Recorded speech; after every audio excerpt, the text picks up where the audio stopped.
guys up a bit, so I have a feeling you folks aren't going to have a chance. It's probably going to be wet until we're done with this session.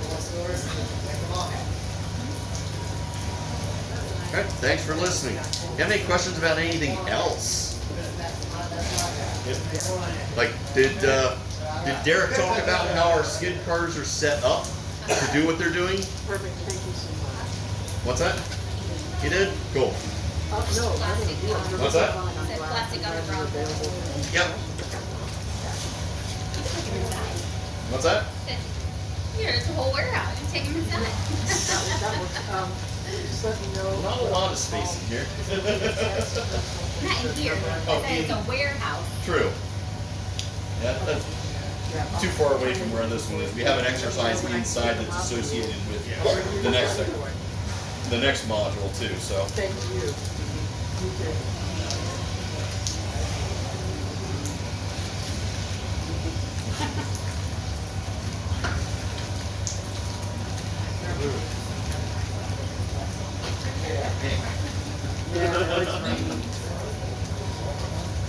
That'll make the Yeah, I was gonna say one nice thing about the rain, that changes the coefficient of friction, so they're gonna spin at slower speeds than they would in the dry.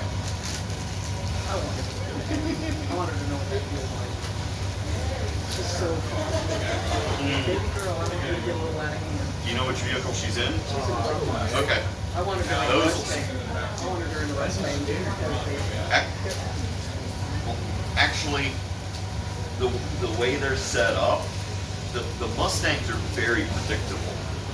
This is not. The cars with the two cars with the plastic rear tires are much snappier. Yeah. She's so cautious. I'm like, this is the one time you can get ready. She's like, I know. I hate how pretty that looks. I know, he's gonna like want to do that with normal cars.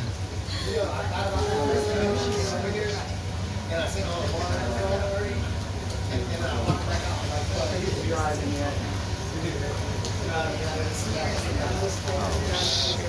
Sure. Okay, great. Good to see you again. Thanks for coming out again. Yeah, we enjoy the heck out of this. That's why we keep coming back and doing it. So appreciate the help and the leakage Yeah. all the big distractions. Yeah. Well, and I find, along with all the dynamics, actually, driving on the road and figuring out traffic is another big thing too. Because I'm from Colorado. Back there, one of my other many part-time jobs, I work for a local company out there, and along with doing this kind of stuff there, I'm on the road 2 hours at a time with new students. And I've realized, I've pretty much figured out something. Kids these days didn't grow up riding a bicycle everywhere and having to deal with, busy roads and dealing with traffic. So kids these days, here we're at a stop sign, there's a car way out there. Oh, I don't know. Lord! We've got like a whole minute till that car gets here. At 8, 9 years old, we had to figure out how to cross a busy street on a bicycle. Yes. Kids, Running. kids just, the newer generations don't have that much experience dealing with, stuff out on the road until they're actually in a car. I have to I never thought about it, but my son, one of his favorite things is he likes to just go hiking and exploring the woods. Yeah. And he'll have friends over, and he's like, hey, we're going to the woods. And I'm like, okay, bye. Yeah. And I had one friend, she got so mad. She was like, oh my goodness, why would you, how would you like that? And I'm like, oh, he was right around. Yeah. I used to do that. We used to hike for a mile. Oh, yeah. Then we would be Oh, yeah, it would be. And then we would just get back on the road and walk back home. On any given day in the summer, it's like 6 of us are on our bikes by 9 o'clock, and we're gone. We come back for dinner. We're all over the place, and parents don't know where we are. Oh my gosh. Although you couldn't tell where the kids were, but whatever house the bikes were piled in front of, that's where the kids were. Exactly. Whoever's in the Maverick, I think that last kid scared them. They have to move. Yeah, like I said, the Maverick and the Bronco, with the plastic wheels, they're a little snappier. They're a little less progressive in how they let go when they start making traction. Yeah. Both my girls hate my car. I got a 2020 Explorer. Okay. This one has a 91 old Cutlass. Okay. With a Cialis one. And my other daughter has an 08 Suburban. Okay. And it's funny, my 17-year-old has more driving experience than my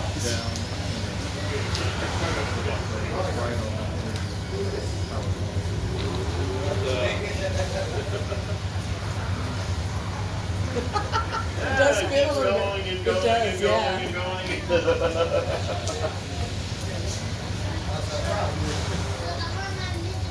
Yeah, I was coaching in one of the Mustangs yesterday.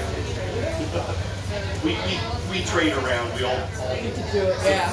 so that we all have experience in doing the different things, so we can do the different things, all depending on what coaches are available to do what events. So that way, make sure we have people that can do all of the it, yeah. exercises.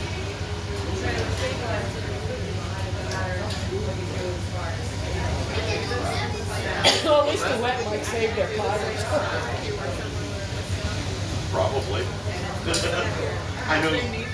Back home in Colorado, I know we do to a point, and we'll drive on the street in the snow to a point.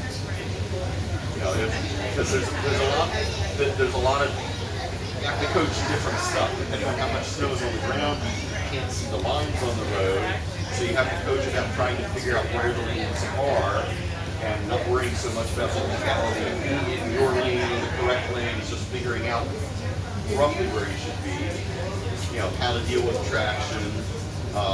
Those times that, yeah, that's a stop sign at the top of the hill. Don't stop completely. In this case, trust me, you will not be annotated for it. But at the same time, it gets to where I've been with students that are, you know, the conditions are horrible and my student's killing it, but okay, I've seen 3 other people sliding around near us. We're done. I don't want to be a target anymore.